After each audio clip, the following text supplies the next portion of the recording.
ए जी का हो? अरे बाप रे, इतना गर्मी लगत बा, पूरा शरीर पक गइल बा। एगो बात कही। अरे तो आंगनबाड़ी का पाउडरवा खत्म होल का? सुना ना, एगो बात सुन ला। सुनावा।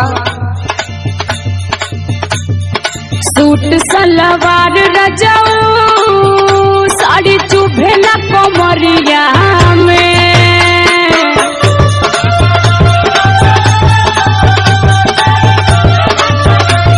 सुना तानी ना? हाँ सुना थी।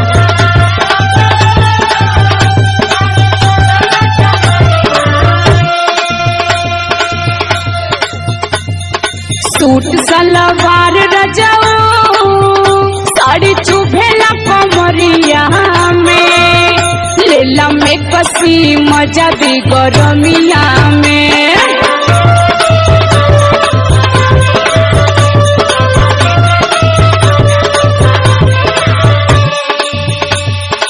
अब तक खर्चा बढ़ेगी। अब का करी, हम तो परेशान बाने न। तोरो नया नया जौन डिमांड है ना, ये हमके पूरा रिमांड पे ले ले। मैं कसी पहिरी दिल में मोरे आगिया लगाई भूखा।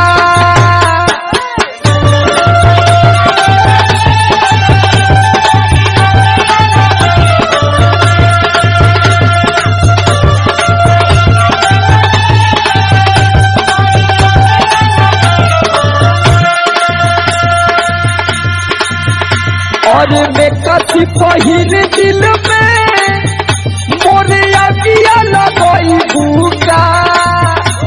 करे मुंड गड़बड़ाई भूखा।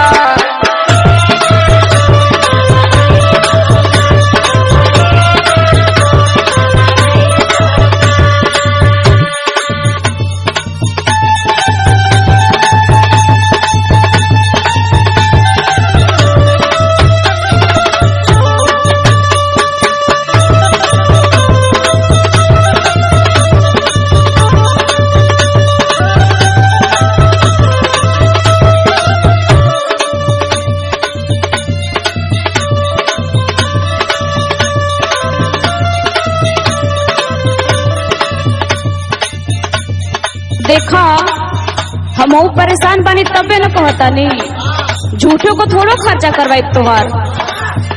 सुना, कितनो डोलाई रतिया चोहित में बेनवा, रेंगेला भीतर भीतर देही में पसेनवा।